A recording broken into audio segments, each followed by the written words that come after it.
Greetings, Dragon Ball fans, and welcome to Part 10 of What If Goku Kept His Tail, where we follow Goku and friends as they tuck their tails around their waists, and in some cases between their legs. Previously, Goku, and possibly more importantly, Kami, had opted to keep Goku's tail, with the hopes of him gaining some control over that other, somewhat hairy form. Throughout the months of training with Kami, Goku finally managed just that, and all was well, for about a hot minute. Piccolo, still on his take-over-the-world mindset, had noticed the energy spikes and ventured out to watch. What he saw was unlike anything he knew of, even in his father's memories. With Piccolo training to beat the Ozaru, not Goku, the 23rd World Martial Arts Tournament, conveniently not scheduled around a full moon, went horribly wrong.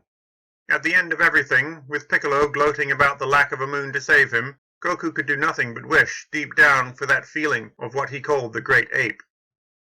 That feeling then saved him in the form of Ikari, the tailless, or in this case, moonless incarnation of Ozaru. With this new sort of non-transformation under his belt, Piccolo was defeated, as was Raditz.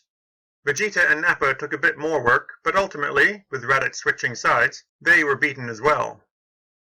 And then, with Earth's Dragon Ball still a thing, Frieza heads there, both to get his wish and to repay Vegeta's loyalty. The tyrant pushed the wrong sequence of buttons, however, and a now unknowingly Super Saiyan Goku pulled on that Ozaru thread, attaining Super Ikari and promptly popping Frieza's head like a zit. With Goku surviving the heart virus, courtesy of Dr. Dende, who had come with Nail to visit Earth after Guru's natural passing on that still uninvaded and Purunga-hidden Namek, the original cyborgs, 17 and 18, had made their appearance. Goku and Vegeta then had their little grudge match, with Raditz actually coming in for the win after Goku played his hand badly, pushing Vegeta over the edge into that somewhat overpowered and mindless berserker, or wrathful state. Now, with no future Trunks or Cell in sight, we have arrived at the Majin Buu saga, and made it through most of the 25th World Martial Arts Tournament. Hercule ended up getting Herculed by Goku, and Goku got his butt handed to him by an unexpectedly Majined, but also, amazingly, mastered wrathful form, Vegeta. Nappa, it seems, has been a Majin for some time now, and while no one noticed the funny design in the middle of the tournament arena, Babidi had been watching the whole thing unfold, soaking up damage left, right, and center. With his thumb firmly on the somewhat simple-minded Nappa, he managed to rope Vegeta in as well, as he faced down against Goku again in a light show to end all light shows. When the strange ring in the middle of the arena vanishes after Nappa and then Vegeta step and fall through respectively, Shin collapses, cursing his failure to head this train wreck off at the pass. The rest of the Z-Fighters all turn, in unison though, and look off to the north. They can all sense the considerable energy of Vegeta as it spikes, despite the strange twisting of it. As Vegeta's energy continues to climb, even Kibito notices and grabs Shin's shoulder as the Z-Fighters start to float up and away, one by one. All of them are well aware that the tournament is, for all intents and purposes, over. Not to mention kind of victorless.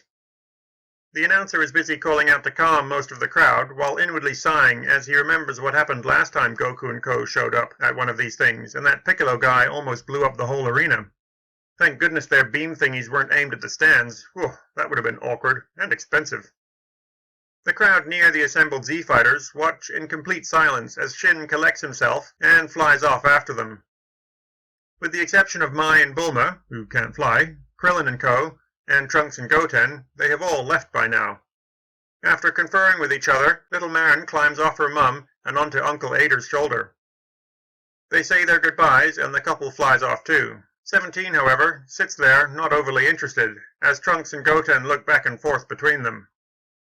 Ader just stares down at him for a bit before 17 asks, "What?" "You heard, small purple man," Ader says as he finally settles Marin on his massive shoulder. "So?" 17 says, looking away, now even more disinterested. "All life, brother," Ader says, still staring at him. 17 glances up at him, but then shrugs and looks away again. "You're animals," Ader says. After another pause, with 17 determinedly looking away, Ader presses on. "Dr. Flap? Marin? Suno? Ame? And Kumo." He rattles off the names in what he knows full well is 17's order of priority. When he hears the resigned sigh, Ater can see that he has won another argument, and Marin exclaims, "Good luck, Unca 7!" as 17 floats up into the air. When he's a few meters away, Trunks and Goten jump up to follow, but Bulma calls out after them. As their recent opponents in the junior division all stare, quite slack-jawed, Bulma and Chi-Chi say simply to please be careful, this doesn't seem to be a game. The boys nod, and after a moment, after Chi-Chi also sits back down with a defeated sigh, they head off in the general direction of the cyborg, who they can only just make out by now. When the bulk of the Z-Fighters arrive at Babidi's ship, they are met with a scene of utter destruction. It is just a massive crater, and off to one side, the wizard Babidi is looking around, shrieking about failed spells, broken ships, and disobedient minions. They spot Vegeta, or something that looks like him, standing there, holding up a stump of his arm in what looks like pain. But he's not moving at all. He's also gone a bit pale, an ashen grey, in fact. Nappa just stands there nearby as well, staring blankly at his old boss.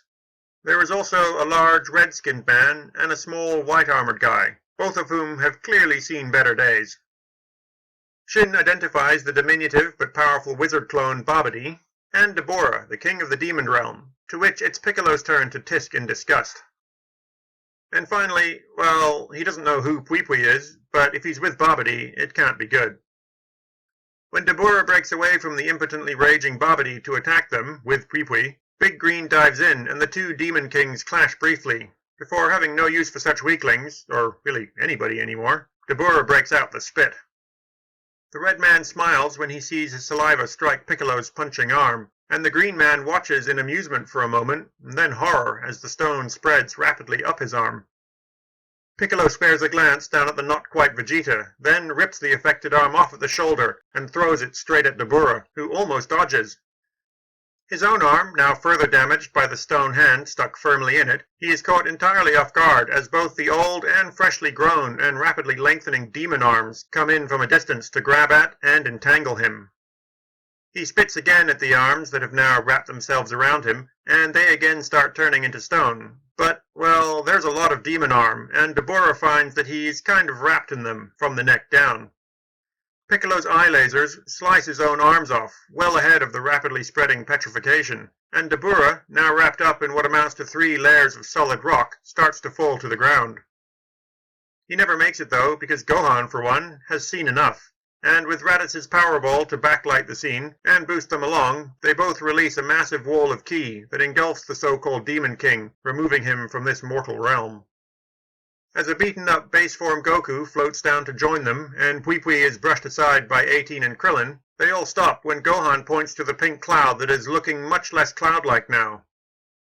Babidi looks up as well, and his cursing and raging turn to wonder and delight at the sight. Babidi then tells Nappa to go deal with the interlopers, but the man does not respond immediately. The wizard looks over to see that Nappa is grinning quite viciously back at him. Then he feels movement behind him and turns to see Vegeta, standing there holding his good hand out, palm flat, a small sparkling of energy gathering in the center. Babidi tries to command Vegeta to stand down before remembering how well that went last time. The pair of Saiyans had descended all the way to the last level of his ship, completely unopposed, since they were Babidi's puppets, and his most recent prize, after recovering his bearings for a bit, had just looked around. Then, for apparently no reason at all, he had just started to power up, and wouldn't stop, despite the shuddering and shaking of the ship, or Babidi's demand that Vegeta calm the Hiffle down. That prized new minion, who had won him the energy he so desperately needed, had turned to him and smiled, and his eyes had flickered, going from that piercing ocean blue to a vibrant, sparkling yellow, the Majin symbol on his forehead burning the deep, angry red of defiance. The ship's rumbling and shaking took on a whole different sound, and with only a moment to spare, Babidi had teleported himself, Deborah, Pui, Nappa, and the precious, fully charged sphere outside. They'd materialized near the dust cloud of the destroyed ship, and Babidi had done the dance and spoken the words in the right order, only to have nothing happen after the shell cracked. Then they had all turned in unison to face the figure approaching through that slowly expanding dust cloud. Seeing that it was, as they suspected, Vegeta, Deborah dove in like the loyal minion that he was to defend his master, but was quite easily batted aside. Pui had tried as well, but nothing was coming between Vegeta and his target. The being that had, for a time, pulled on his royal strings. With Pui embedded in the ground, Babidi had then turned to Nappa and saw that vicious grin for the first time, then aimed at him. Damn these worthless Saiyans. As Vegeta reached down to grab Babidi's throat, Dabura, who had been downed but was by no means out, came in to defend his master once again. He had made his way back in time to spit on Vegeta's outstretched arm, and the uppity little runt was left staring at his solidifying hand in a mixture of frustration, then rage as Dabura pulled Babidi out of the grasp and then away from the solidifying hand, breaking that hand off in the process. But now, with the energy crackling to life, very close to Babidi's face, his command over Nappa flares to life, and the burly man grunts before barreling into his previous boss. Babidi looks on at the tumbling and rolling mess that is Vegeta and Nappa and cheers, then yells at Nappa to kill the worthless ingrate. With Nappa distracted by Babidi's shouting commands, Vegeta uses the moment to kick the man in the side of the head, sending him into the ground next to the Z-Fighters. Babidi screams at Vegeta, and the symbol glows angrily again, but he barely flinches. That little twerp had got his damned energy, and now Vegeta's done with this. He's done with being someone else's puppet. He again tries to strike at Babidi with his working hand, but between his initial stages of Ikari, Babidi's lingering attempts at control, and the globby pink blob thing in his way, his strike is left a bit lacking. "Out of my way!" Vegeta roars at the pink thing before him. "Way?" Boo says, looking down at the massive dent in his stomach. He sticks his thumb in his mouth and blows to pop the dent back out, then looks up at Vegeta and says, "Playtime?" "Play with this!" Vegeta shouts, and he fires a Gallic gun, point blank into Boo. "Oh, yes!" Shin shouts as he sees the beam consume Boo, and carry on. "Oh no," Shin says after a moment, when the dust clears a bit. Boo looks down at the hole, and stretching his neck to get a better view, he sees through himself to the body of Babidi as it wobbles and collapses, now lacking a fairly important component. Its head. It's missing its head. Vegeta collapses and clutches at his head as the symbol burns. Even Nappa suddenly stirs as his own symbol burns and sizzles on his forehead. "You play," Boo calls, now happy that the hole has reformed and completely uninterested in the death of his master. "You play with Boo!" But Vegeta can do nothing as Boo flies in to punch him, and he, in turn, goes flying. While Goku wants very much to fight it, he is held back by Piccolo grabbing onto what's left of his gi, and Gohan, at Shin's prompting, dives in at full power.